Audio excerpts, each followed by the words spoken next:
Hey Yasin, how are you doing? Very, very good. Excited and looking forward to the presentation. We have a lot of excited people as well, which again, we're still in the very first week, still getting exposed to everything fuel related and thinking of ideas, ideating and finding teams. Just a quick reminder for everyone, all workshops will be recorded and made available to you on Discord and Hackapack.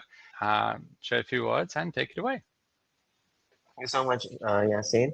So, hey everyone, I'm Nazeeh. I am a solution engineer at Fuel.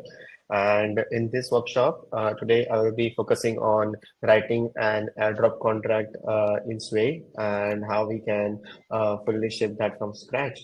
So, yeah, let me share my screen real quick and we'll take it from there. Let's get started with writing an airdrop contract in Sway. And I think with the previous workshops, you have a little bit rough overview about what Sway is and what are the libraries and what are the smart contracts as well as scripts, predicates. So I will be taking forward from there. So firstly, to discuss about the workshop's flow and how we'll be doing. So initially, we will discuss about the architecture that we will be following in the smart contract, and then we will be discussing all those topics that will require to write the contract for the airdrop. So yeah, firstly, talking about the design structure. So mainly, as I think most of us are familiar with the airdrop functionality and how airdrops works. So it mainly includes two things. Firstly, the person who starts the airdrop and the other person is the receiver or recipient who gets the airdrop. So in this smart contract, we will mainly have two sides.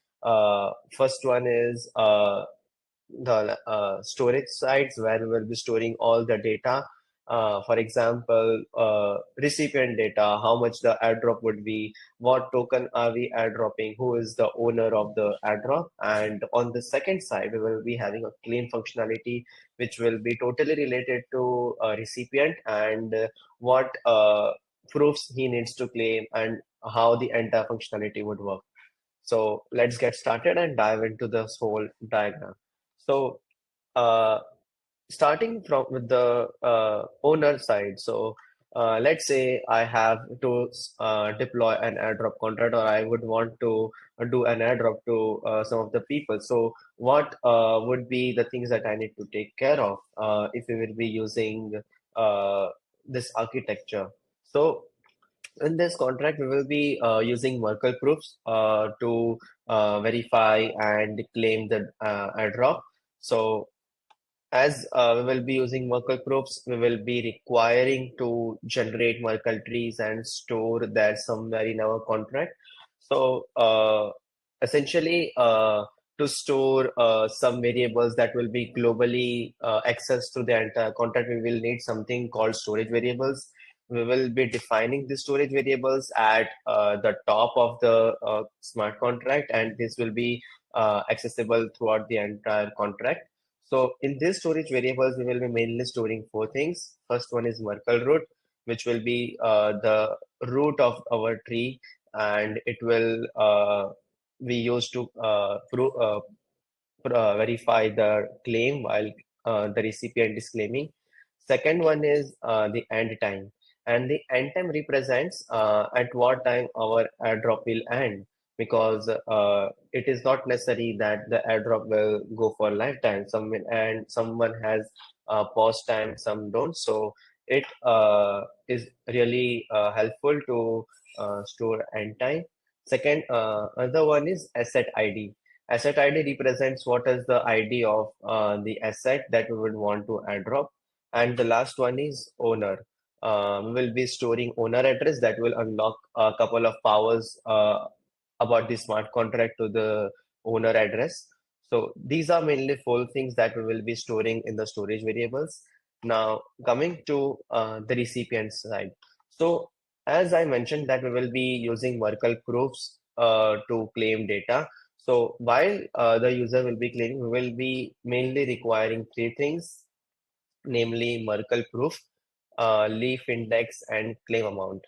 Like, don't worry about like what these like big words. We will be discussing that all while writing smart contract and how we will be doing that. So to give a brief overview, Merkle proof basically represents the proof that will be used to verify the recipient address with the amount. Let's say someone is claiming that, hey, I am claiming 10 tokens. So this proof will use to verify whether this recipient address is eligible or not, and how much token he has been allocated. So that will information will be in Merkle proof. Another will be leaf index. Leaf index essentially means the index of the this particular leaf node in the entire tree. Let's say there are like 10 recipients address. So what is the index of this current recipient who is claiming the address? And the last one would be the claim amount, how much amount that I am claiming. So these are three major things that we will be using uh, to claim our airdrop. And all these data will be verified against the Merkle root. And this Merkle root will be the same value that we will be storing in our storage variables while deploying the contract.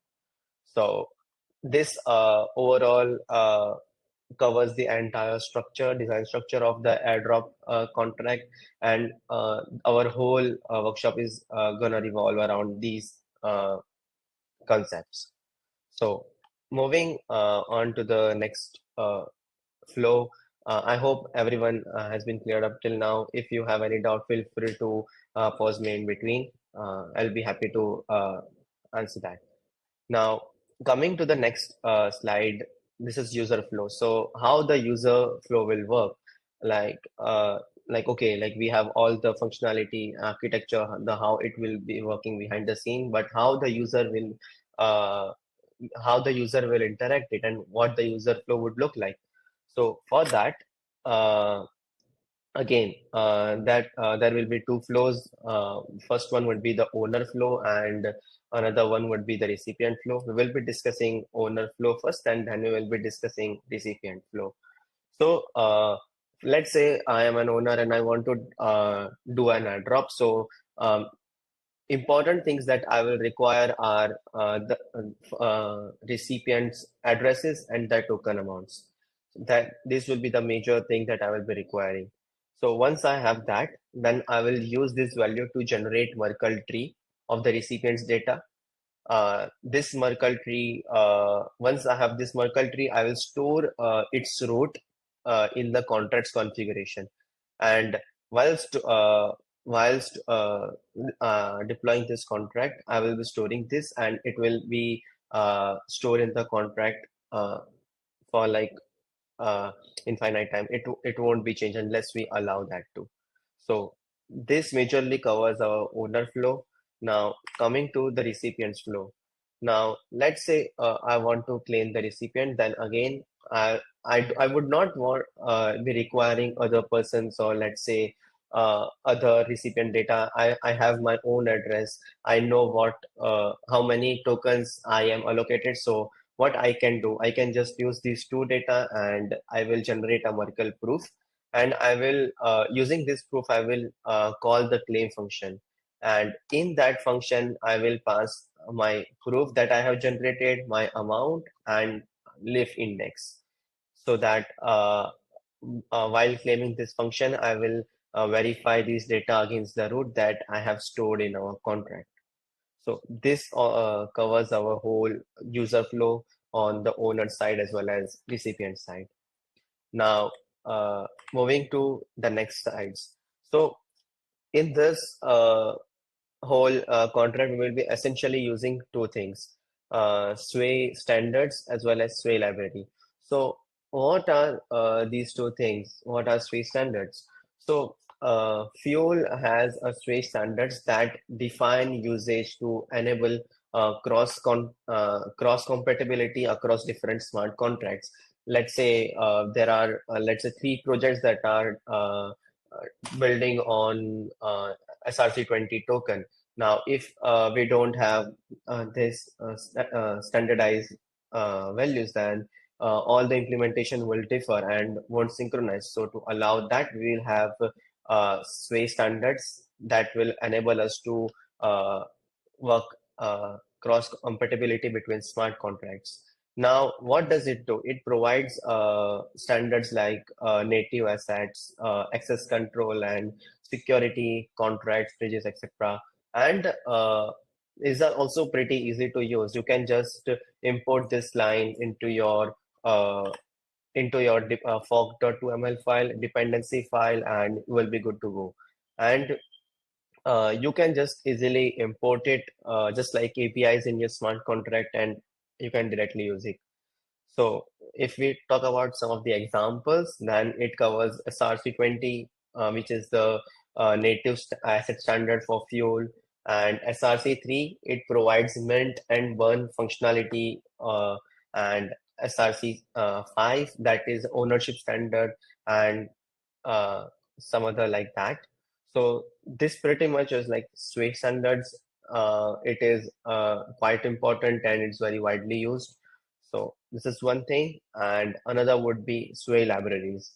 Now, Sway libraries is I would say very important as well as like widely used because it provides helper functions and tools that are not part of the Sway standards, and it provides you all the necessary functions and tools that you would require while developing contracts. For example, let's say you want some value of the your message dot sender, then you will get a helper function from the Sway library that you can just import it and use it on the go, and other math libraries as well as some security libraries, hashing libraries. So this all will be provided from Sway libraries that you can just again import it and use it in your smart contracts. These are a couple of examples of Sway libraries.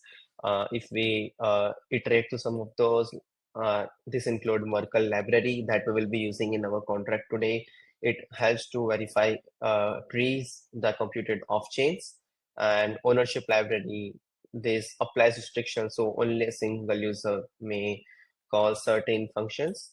So this pretty much cover all the things that we will be using into our smart contract, and also the two of the major quite important things of fuel Sway libraries as well as Sway standards that are widely used, and you will also be widely using in your hackathon if you are building a smart contract and using it.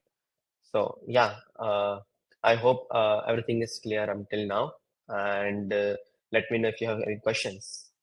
Cool. So moving on to some of the info. So at Fuel, we have our testnet, that is ignition testnet, that we have uh, live right now, and you will be deploying on that. And we also have our points program that you can find it over here. Now, talking about the airdrop contract, so let's dive into the VS Code and start some development. So I will be starting a new project, and for that I will refer to the Fuel docs. I will be dropping this link in the chat if anyone wants it, and you can always refer to it in case you are stuck somewhere or you need any assistance. You can use search over here. Let's say Kickstart guide. You can see, and you can also use this AI chatbot to get any solution to a problem, or let's say you have any doubt, you can use it, and you can also ask it to explain some of the things. So let's dive into it. I will be following this guide, and also I will be following the docs throughout the entire session to refer, so that I can also show you how you can refer docs and use it according to your use case. So to generate a new smart contract project, I can just run this command with the folder name, and it will generate a whole boilerplate for me. So let me just go ahead and do that. We're renaming this airdrop demo. It has created the entire boilerplate for me. Oops, I have a typo over here. Here we go. And if we can see the folder structure, you can see it has generated two files for us. First one is fork.2ml. It has all the data regarding our dependencies and project name, and another one is main.sw under src directory. Main.sw will be our main entry point for our smart contract, and there our airdrop file will go. So let's dive into VS Code. So it will generate a boilerplate for you that you can refer to in case if you want. So I'm gonna go ahead and delete that. So to start with, firstly, I will uh, declare a keyword called contract. So I think it must be covered in the previous session, but I want to repeat that if you are writing a contract, or let's say initializing any Sway file, then you would want to uh, give a title, or let's say specify what it is in the top. If it's a library, then I would have written library and then initiate my project. This is my contract, so I will write contract over here and then go on. Write my contract logic. So let me shift this over here to have the reference. Yep. So there are a couple of things that we will have to do before we actually start into our main contract. Firstly, we will have to declare our ABI so that we can uh, import it and use it over here. And also we will, I think, defining some of the events as well as errors so that we can use it while importing into our project. So I will go ahead and create a new file, interface.sw, and this is here our API will go. And I would like to highlight that API is not a smart contract; it will be a library. So here I will write library and we'll start with our implementation. And as I'm defining an API here, our keyword API will go, and I will name it drop API, and we'll go ahead with the implementation. So uh, let's say what are the things that we will be requiring. Firstly, while uh, deploying a contract, we will have some of the storage values, as well as while claiming the airdrop, we will have some claim functionalities. So let's say I will go with the claim functionality first, and we'll define and signature for that. So now before defining the actual function signature, we will have to specify something like this, storage, and inside here goes read as well as write. So this signifies that what a function will do, whether it will only read the data or it will also update the data into a smart contract. Our claim functionality will do both read as well as write. So I have specified it like this. And with that, I will define the signature for our uh, claim functions. So here it is, and we will later come to the return type. So let's think what would be the argument for this. As we discussed, firstly would be the account, and its type would be B256. Second one would be amount, and this amount would be of type U64, unsigned in 64. Second goes our tree index, as we mentioned over here. We can open it. Yep, here tree index, and again it will be U64. Now, what else has been remained? I guess, yes, perfect. Proof. And proof would be of vector 256. So let me explain you the reason for this data type of the proof. So if you guys are familiar with the Merkle trees, so the way Merkle proof work is you will have uh, this data of the current node, and you will have the hashes of the succeeding nodes, so that you can just use it to generate hashes of the preceding data, and you can eventually generate the Merkle root, and it will verify against that root that we will be storing in our storage while deploying. So if we can talk about vector 256 for a bit. So vector 256 is a type of an array, but it's slightly different from an array. It is its compute size at runtime. So it is not fixed size. It will store data of the type sorry here B256 of the type B256, and it will its size will be decided at runtime. So it is super efficient for large data types, and it will also won't generate much space if the data size is small. So that is our proof argument. And the last one would be our recipient. So our recipient would be an type of an identity. Now, here you might be confused like why we have account as well as recipient identity. So let me clear this out. Account would be the current account who is claiming for an airdrop, while recipient could be the account who is eligible. Let's say I am the account who is eligible, but I want to let's say get my airdrop in another account. Then in that case, I can pass a different recipient and receive my airdrop in a different account. So that would be a use case. You can, if you want, you can just use one depending on your preference.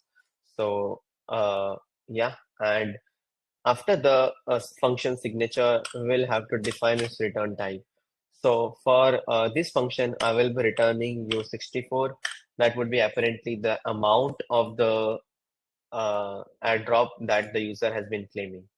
So this completes the signature for our claim functionality, and likewise there will be other more functionality.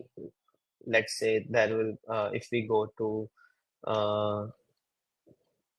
I guess initialize will be there.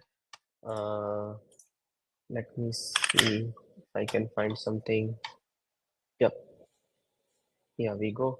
So this function will get called when we were deploying the contract, and it will only be called once. It won't be called multiple times or after the contract has been deployed. If it will only be called while deploying the contract. So let me write it out. Initialize. Oops. And it won't have any argument. We will just use this to modify our data. So it will have write as well. And in this function, we will be putting all the configurables, and we'll be storing in our storage. So here it goes. So I think we are good to go to our main contract, and I will be importing this in our main.sw contract. So let me know if you have any doubt until here.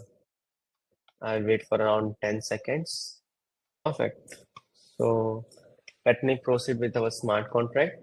So as I have mentioned that this is our library, so we will want to import that into our main.sw file or main contract. And the way to do that would be to declare it as a module, and I will be importing as module interface. And once I have imported it like this, I can use it as something like this interface, and I can just use this. Now with that, we have all the functions that we have defined over here in our main.sw file. Now, once we have that, let's define our storage variables, or let's say our configurables. But we can go with the configurables first. So in our configurables, we will be storing Merkle root, and that would be of type B256, and its initial value would be 0 to 56. Now this is a constant value that we will have to define it, and we will be defining in our other file, or might just import it from our library. Let me see. Here we go. So I had mentioned previously that we will be using Sway libraries in this, so we can use that to import our 0 to 50 B256 value. So I'll be using this standard and then this bracket, and from constants 0 to 56, and after that I will be having a set that will be a set ID, and it will be a set ID from again 0 to 56. Then we will have our end time that will be of type again 064 as we discussed previously, and we will have number of lives. Initially, its value would be 0. We will change it after we deploy our contract. And after this comes, I guess, initial owner. Again, this is optional. This is only helpful in case you would want to change ownership after deploying the contract. I will be having a demo contract after that, whose link I will be sharing with you. You can refer that. And its type would be of identity, but while deploying the contract, it will be optional. So we can have option and then identity. Now, option identity means that its value is optional, and while deploying the contract, its value would be none. So these are our configurables, and we will be storing this value while we initialize our contract. Now let's declare our storage variables. Now storage variable will again consist of all the variables that we would want across the entire smart contract. So there are a couple of those. To start with the owner, again as discussed, its type would be identity, but its initial value would be none. And we will be having functionality for transfer ownership. So for that, we will be having another variable pending owner, and it will help while we transfer the ownership. Another goes the claims, and this will apparently store all the data for the addresses whose airdrop has already been claimed. So in goes storage map, and inside it would be 64 and bool value, but its initial value would be an empty object. So this will hold map is basically kind of holds a key value pair that will be a mapping of a U64, basically our account address as with the bool value. So let's say if my address has claimed the airdrop, then the value would be my address and true, so that this person can't claim again. Another variable that goes in there is paused.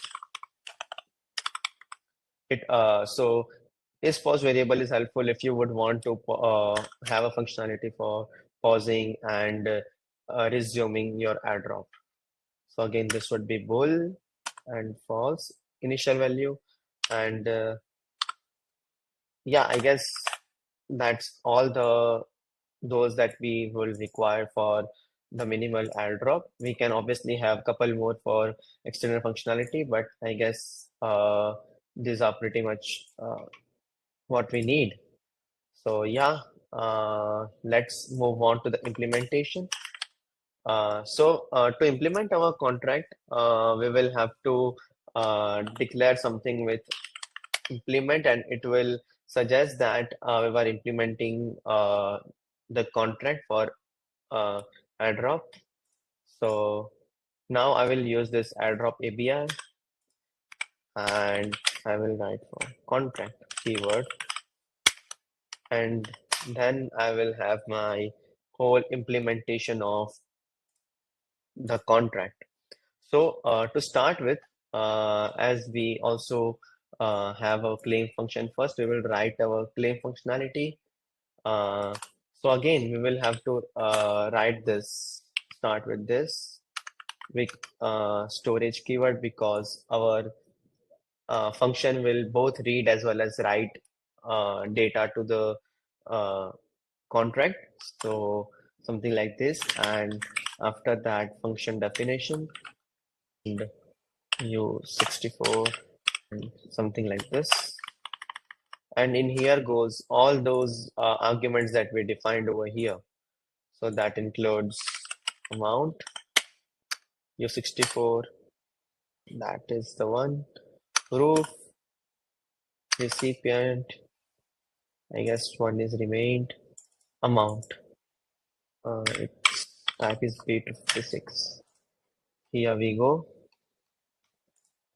Now we have our function signature ready. So let's define our claim functionality. So far we have quite a few things. We have Merkle root that will store our route for all the airdrop data. We have asset ID, we have initial owners, and again, like claims that people have claimed. So I think we will use this data and uh, implement the claim functionality for our recipient. So in there goes, firstly, we will have to get the sender of our message. So let's say sender 256. And here we will be getting a type of B256. So its type would be B256. And here actually we will need message.send function that we will be importing from again our Sway library. So let me search for that. Here we go. Yeah, perfect. So now let me explain what we will be doing from here. So we will as we have our recipient as of identity. So identity is basically an enum that will hold values of two type. First one is address, and second one would be contract ID. It can hold value for of both the two types. So now we will have to check for each of those value whether the recipient is some address or some contract address. So for that, what we will do, we will use the match operator, and in there we will go message sender dot unwrap. This syntax is a lot similar to Rust, so those who are unfamiliar with the Rust, so basically unwrap is used to handle the result, and its return type will be returned, assuming that it is okay, and if there is not a expected value from message.sender, then our code will panic over here. So uh, message.sender.unwrap, then the implementation. In here, we will check if our identity is basically uh, of contract type, contract address, or actual address of the let's say of the any person, not a contract address, I mean. So for that, what we will do, identity and address. and in there we will get address. Now here we are actually getting what we can say typecasting. So we are extracting identity and for checking for address. So if it is of the address type, then we will do address dot into, or if it's not, if it's of the type identity and then followed by contract ID. If it's of the type contract ID, then we will do contract ID dot into. So yeah, okay, looks like I have messed up somewhere. These brackets. I got it. Perfect. So this is our check that whether sender is a address or not, and then we will check if our recipient is or our message.sender is a legit or like non-zero address. So in that case, we can add a require statement to check if account is equals to send up B256.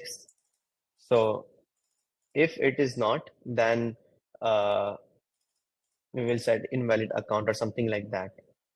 And apart from that, we will have to now check for the claim or proofs. So for that, we will move towards the Merkle proofs verification.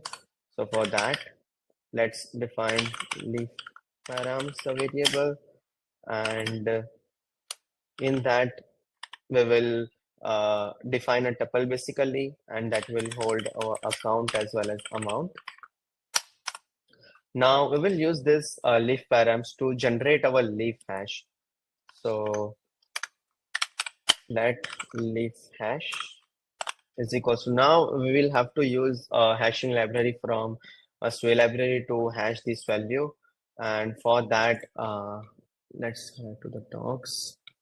Yeah, again, we will use our standard and hash library. And in there, I will use SHA 250. So we will be using this to hash our leaf, SHA 256, and in there will go leaf hash. Now we have got our leaf hash. Now let's verify the results. So let Merkle proof it, and in there it will go verify proof. Now again we will be extracting this function from a Sway library, and for that we will have to add a line to our fork.2ml file. And as we discussed, you can actually find that in a let me bring back the docs here. Libraries. If you head to the, yeah, you need to put this into fork.2ml file. Let me bring back over here. Yeah, so now we have these. So let's go ahead and import that in our contract. So the way I will be importing this is like simply declaring Sway lives, and over here Merkle, as we will be using some Merkle functions, binary proof, and then followed by two things. We will require leaf digest, yeah, and verify proof. So these are two things that we will be using, and let's go over here again, verify proof. And in here, we will be requiring to pass arguments like 2 to 3 things that we have. Over here, we have tree index, our proof, and our Merkle root that we will be storing while deploying the contract. So for that, let's start with tree index, followed by leaf digest. It would be leaf digest. leaf digest, and in there it will go, my bad, leaf hash. And after that, we will be passing Merkle root. This is the same Merkle root that we have over here, configurable. And after that, number of leaves followed by the proof.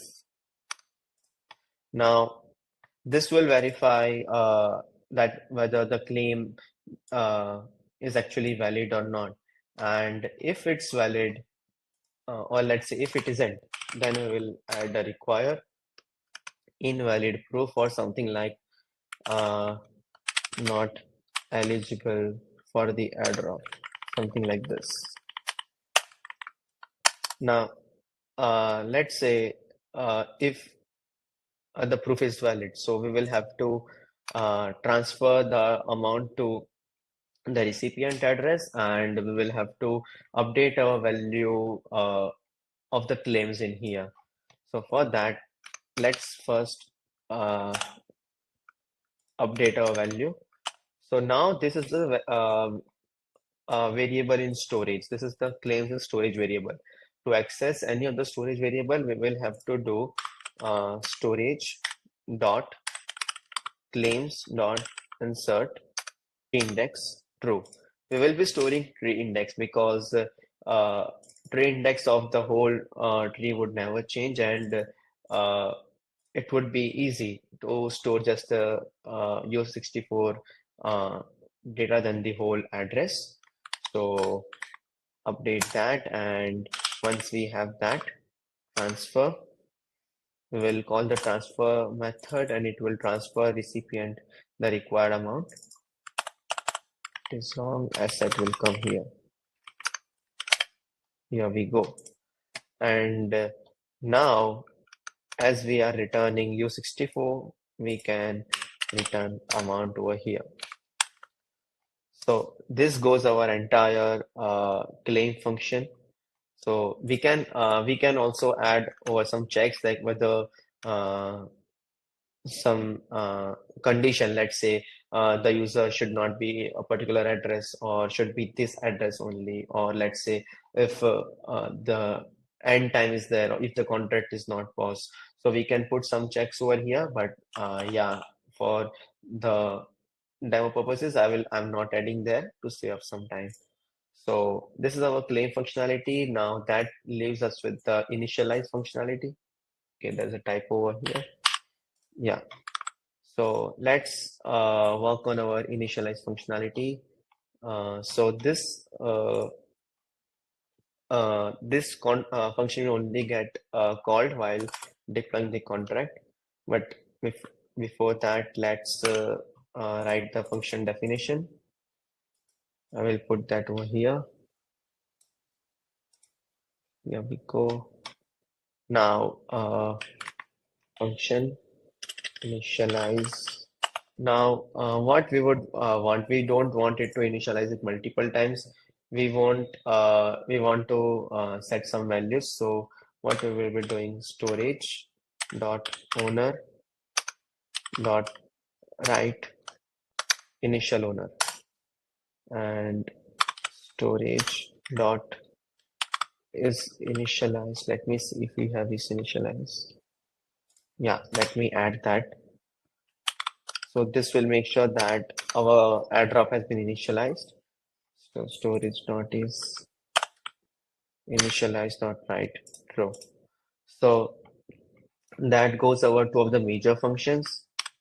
So okay, let's try and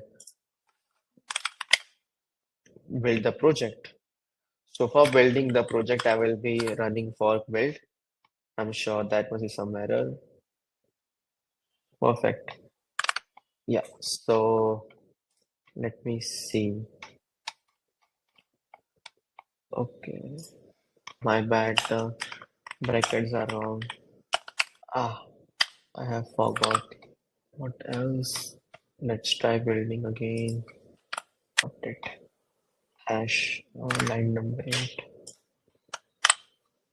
Okay.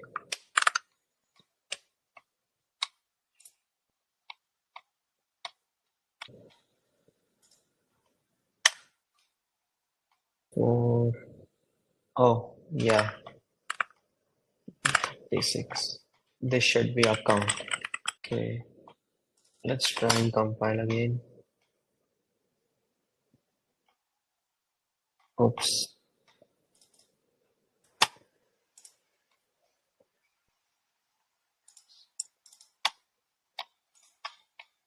This is correct.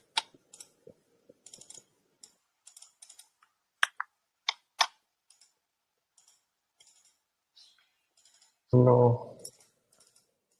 Yeah, I might need to debug it after this. I'm not able to find the solution right now. So yeah, but this should be the code. Pretty much this is the overall code is correct. Yeah, afterwards I'll be sharing a link of the repo with you as well, so you can have a look. So yeah, let me know if you guys have any doubt in this. Yeah, thank you, Nazeeh. You can check some of the comment section if there's any questions that you might want to answer.